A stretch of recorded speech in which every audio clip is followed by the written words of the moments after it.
எந்த சூழ்நிலையிலையுமே ஒரு மனிதரை பற்றி நம்ம பேசுகிறோம் அப்படின்னா பாசிட்டிவ் கமெண்ட்ஸை விட நெகட்டிவான விஷயங்கள் அதிகமாக ஸ்ப்ரெட் ஆகும். ஒரு நபரை பற்றி பாசிட்டிவான விஷயத்த நம்ம சொல்கிறோன்னா அது கம்மியாக இருக்கும், கேட்டுட்டு பொறாமல் வரும், வேறு மாதிரி ரியாக்ட் ஆகி போயிடுவான். அதுவே நெகட்டிவ் கமெண்ட்ஸ் சொல்லிட்டா எல்லாருக்குமே சந்தோஷமாக இருக்கும்.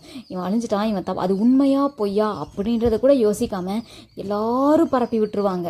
அது கடைசியில் பார்த்தா அது பொய்யா கூட இருக்கலாம். இங்கே யோபுக்கும் அதே மாதிரி தான். அவர் தன்னுடைய கடினமான சூழ்நிலை எல்லாவற்றையும் இழந்த போது, ஒரு உத்தமமான மனிதர் சோதனையினால எல்லாவற்றையும் இழந்தார். அவங்க என்னெல்லாம் பேசியிருப்பாங்க, அவருடைய நண்பர்கள் கடினமாக அவரை பற்றி பேசுகிறாங்க.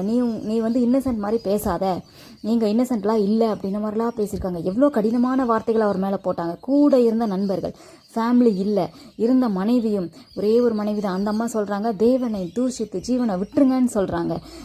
தனக்கு ஒரு பிரச்சனை அப்படின்னா ஒரு நபர் குடும்பத்தை தேடி போவாங்க. பெற்றோர்கள், பிள்ளைகள், தனக்கு கூட இருக்காங்க, தன்னுடைய மனைவி, ஃப்ரெண்ட்ஸ், இதெல்லாம் சேர்ந்து வரும். ஆனால் இது எல்லாமே யோபுவுக்கு எகெயின்ஸ்டாக இருக்குது. நிறையா உறவுகளை அவர் இழந்துட்டார், குடும்பத்தையே இழந்துட்டார், தன்னுடைய பிள்ளைங்க எல்லாமே இழந்தாச்சு, சொத்து எல்லாமே போயாச்சு. ஒன்றுமே இல்லாமல் வெறுமையாய் சாம்பலில் உட்கார்ந்துருந்தப்போ அவர் கேட்குறாரு, இந்த எல்லா கஷ்டத்தையும் தாங்கிட்டு அப்போ ஆண்டவர் பார்த்து கேட்குறாரு, தேவரீர் என் காரியத்தை மேற்போட்டு கொண்டு எனக்காக பிணைப்படுங்கன்னு கேட்குறாரு. நீங்கள் இல்லைன்னா எனக்கு யார் கை கொடுப்பாங்கன்னு கேட்குறாரு.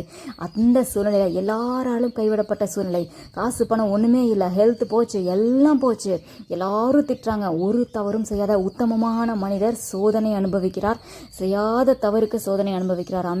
அந்த சோதனையில் அவ்வளோ கஷ்டத்தில் எல்லாரும் திட்டும்போது கூட அந்த மனிதர் ஆண்டவரை பார்த்து கேட்டார், உதவி கேட்டார். இன்றைக்கி நீங்கள் எப்படிப்பட்ட சூழ்நிலை வேணால் இருக்கலாம், உங்கள் சொந்த குடும்பம், உங்கள் நண்பர்கள், எவ்வளோ நாள் பழகினவங்க எல்லாரும் உன்னை கைவிட்டிருக்கலாம், உன்னை பற்றி நீ செய்யாத தவிர உன் மேலே பொய்யா பேசி உன்னை தவறாய் பேசியிருக்கலாம், நீங்கள் மன வேதனையில் இருக்கலாம். இன்றைக்கு நீங்கள் தனி நபராக இருக்கிறீங்க, யாருமே இல்லாமல் இருக்கிறேன், எனக்கு ஹெல்த் இல்லை, எனக்கு வந்து காசு பணம் இல்லையே, எல்லாமே இழந்துட்டேன்னு யோசிக்கிறீங்களா? யோபுவை போல கேளுங்க, தேவரீர் என் காரியத்தை மேற்போட்டு கொள்ளும்னு நீங்கள் கேளுங்க. நீ கேட்ட மாத்திரத்தில் ஆண்டவர் உனக்கு உதவி செய்வார்.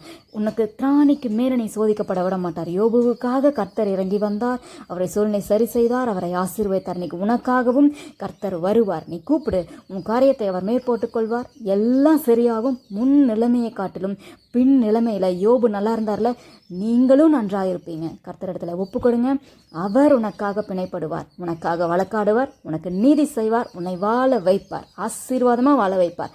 உன் முன் நிலைமையை காட்டிலும் உன் பின் நிலைமை ஆசீர்வாதமாகத்தான் இருக்கும்.